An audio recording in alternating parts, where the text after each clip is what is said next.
ഒരു സാധാരണ Mohanlal ഫാനിന് mass action film എന്ന് കാണുമ്പോൾ പ്രതീക്ഷിക്കുന്ന എന്തൊക്കെയായിരിക്കും? കുറച്ച് പാട്ട്, ഡാൻസ്, കുറച്ച് സ്റ്റണ്ട്, പിന്നെ കുറച്ച് പഞ്ച് ഡയലോഗ്, കുറച്ച് സ്ത്രീവിരുദ്ധത. ഇവിടെ താരങ്ങളെക്കാളും പ്രാധാന്യം അതിൻ്റെ പ്രമേയത്തിനാണ്. ഈ പടം കുറച്ച് ദിവസം കഴിയുമ്പോൾ കുറേ കൂടി മുകളിലേക്ക് വരും എന്നാണ് ഞാൻ വിചാരിക്കുന്നത്. പോയി കണ്ടോ? ഞാൻ കണ്ടില്ല ഇതുവരെ. ഞാൻ കണ്ടില്ല. കാണണം, മസ്റ്റ് വാച്ച്. നല്ല പടമാണ്. ഭയങ്കര മോശം റിവ്യൂസ് ആണല്ലോ വരുന്നത്. നെഗറ്റീവ് റിവ്യൂസ് ഉണ്ട്.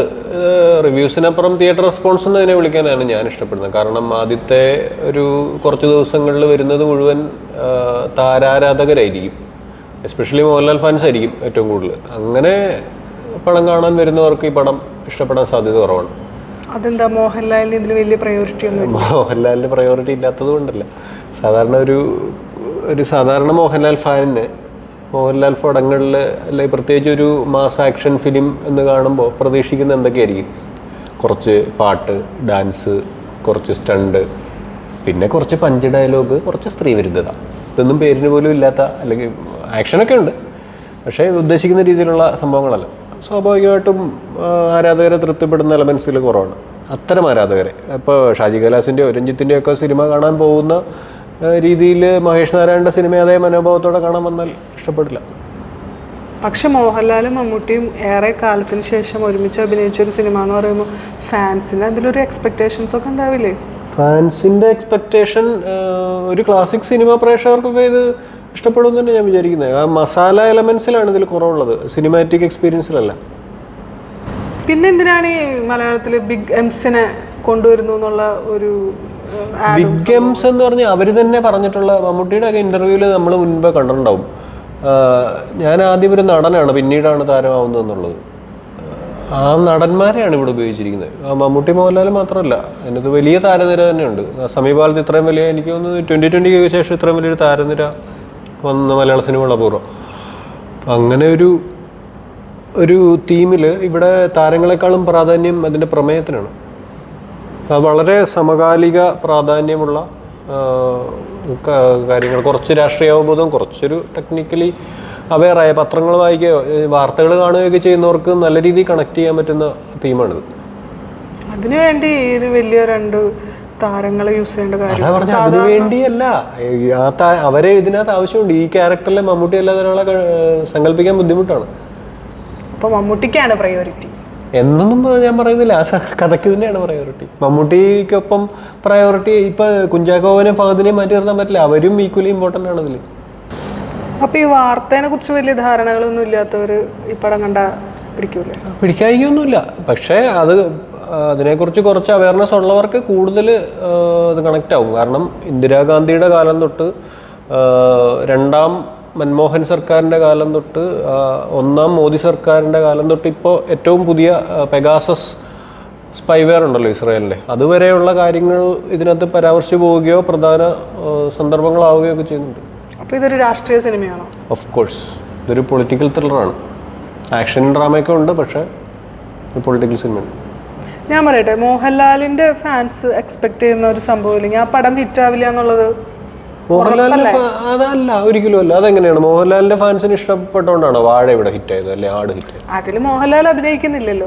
മോഹൻലാലിന്റെ ഫാൻസ് വരുമ്പോ പുള്ളി അവരാഗ്രഹിക്കുന്ന കുറച്ച് സംഭവങ്ങൾ ഇല്ലാതെ പടം പൊട്ടും എന്നുള്ള കാര്യത്തിൽ ഉറപ്പല്ലേ? പിന്നെന്തിനാണ് ഇവർ ആഗ്രഹിക്കുന്ന സംഭവങ്ങൾ ഇല്ലെന്നൊന്നും പറയുന്നില്ല. മോഹൻലാലിന്റെ ആക്ഷനും നല്ല അഭിനയ മുഹൂർത്തങ്ങളും ഒക്കെ ഉണ്ട്. മോഹൻലാൽ വളരെ ടച്ചിങ് ആയിട്ടുള്ള മൊമെന്റ്സ് ഇതിനകത്തുണ്ട്. ഞാൻ ആരുടെ ഫാനായിട്ടോ ഹേറ്ററായിട്ടോ ഒന്നും പറയുന്നില്ല. ഞാൻ പോകുമ്പോൾ എനിക്കുള്ള എക്സ്പെക്ടേഷൻ ഇതിനകത്ത് മോഹൻലാലും മമ്മൂട്ടിയൊന്നുമല്ല, അതിൻ്റെ മേക്കേഴ്സായിരുന്നു. ആ രീതിയിൽ അവരെന്നെ സാറ്റിസ്ഫൈ ചെയ്തിട്ടുണ്ട്. ഒരു സാധാരണ പ്രേക്ഷകൻ പോകുന്നു, പക്ഷേ മമ്മൂട്ടി മോഹൻലാൽ ഒരുമിച്ച് അഭിനയിക്കുന്നു, ഒരുപാട് ആക്ഷൻ സീക്വൻസ് ഒക്കെ ഉണ്ട്. ഫണ്ണി മൊമെന്റ്സ് ഒന്നുമില്ല. അങ്ങനെ ഈ മസാല പാട്ടുകളും വരഞ്ഞിട്ട് പറയുന്നൊന്നുമില്ല.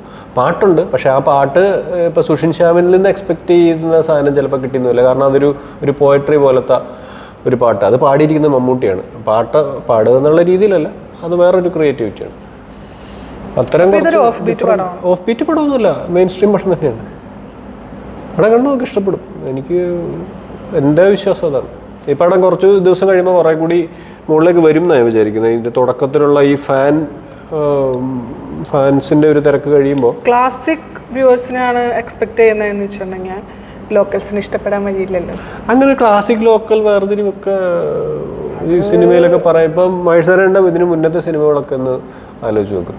അത് എല്ലാതരം പ്രേക്ഷകർക്കും ഇഷ്ടപ്പെട്ടുള്ള സിനിമ. അത് ഈ ഇനീഷ്യൽ ഹൈപ്പ് ഇല്ലാതിരുന്ന സിനിമകളാണ് അതൊക്കെ. പക്ഷെ ഇതിന് ഒരു ഇനീഷ്യൽ ഈ താരസാന്നിധ്യം കാരണം ഇനീഷ്യൽ ഹൈപ്പ് വന്നിട്ടുണ്ട്. ആ ഹൈപ്പിന് ഒപ്പം പ്രതീക്ഷിക്കുന്ന കുറച്ച് കാര്യങ്ങളുണ്ട്. അത് മിസ്സിങ് ആയിരിക്കും. അല്ലാതെ as A cinema in totality അതൊരു മോശം അറ്റംപ്റ്റ് അല്ല. പിന്നെ എനിക്കതിനകത്ത് തോന്നിയ പോരായ്മ എന്ന് പറഞ്ഞാൽ ഈ സ്റ്റണ്ട് സീക്വൻസുകളിലാണ്. സ്റ്റണ്ട് സീക്വൻസുകൾ പൊതുവെ വളരെ ചെറിയ സ്പേസുകളിൽ ഷൂട്ട് ചെയ്തിരിക്കുന്ന, അങ്ങനെ ആ സാഹചര്യം ആവശ്യപ്പെടുന്നത് അങ്ങനെയാണ്. ഇപ്പോൾ ഒരു ലിഫ്റ്റിനകത്ത് അല്ലെങ്കിൽ ഒരു വിമാനത്തിനകത്ത് ഒക്കെ ഒരു സ്റ്റണ്ട് സീക്വൻസ് ആകുമ്പോൾ അതിനുള്ള ആ ഏരിയയുടെ ഒരു പരിമിതിയുണ്ട്. അതിനുള്ളിൽ നിന്ന് ഷൂട്ട് ചെയ്യുമ്പോൾ ഉണ്ടാവുന്ന പ്രശ്നങ്ങൾ അല്ലെങ്കിൽ വരുന്ന ഇപ്പോൾ വൈഡ് ആയിട്ട് നമ്മൾ കണ്ടിട്ടുള്ള പല ഫ്രെയിംസും വളരെ ക്ലോസപ്പ് ഷോട്ടുകളിലൊക്കെ കാണേണ്ടി വരുന്നുണ്ട്. അത്തരം ചില പ്രശ്നങ്ങൾ മാത്രമാണ് എനിക്കതിന് തോന്നിയത്.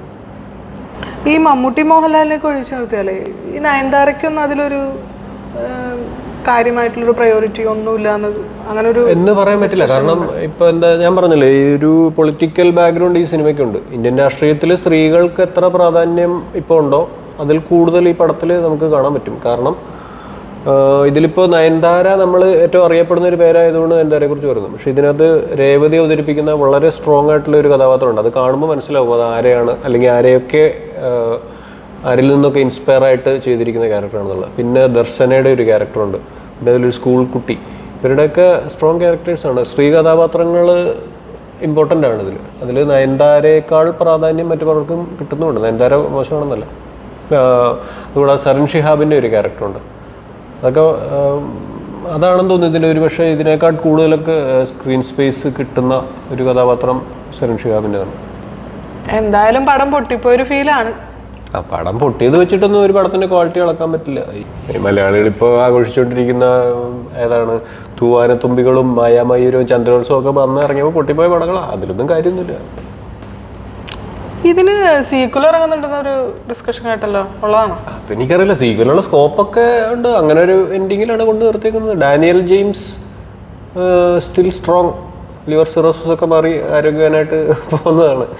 വേണമെങ്കിൽ ഇറക്കാം, കുഴപ്പമൊന്നുമില്ല. സീക്വലോ പ്രീക്വലോ ഒക്കെ ചെയ്യാനുള്ള സ്കോപ്പ് അതിനകത്തുണ്ട്. കാരണം അതുപോലൊരു പൊസിഷനിലാണ് അയാൾ ഇരിക്കുന്നത് അല്ലെങ്കിൽ ഇരുന്നത്. ഡാനിയൽ ജെയിംസ്, മമ്മൂട്ടിയുടെ ക്യാരക്ടർ. ഓഹോ, അതിലും മമ്മൂട്ടിയാണ്.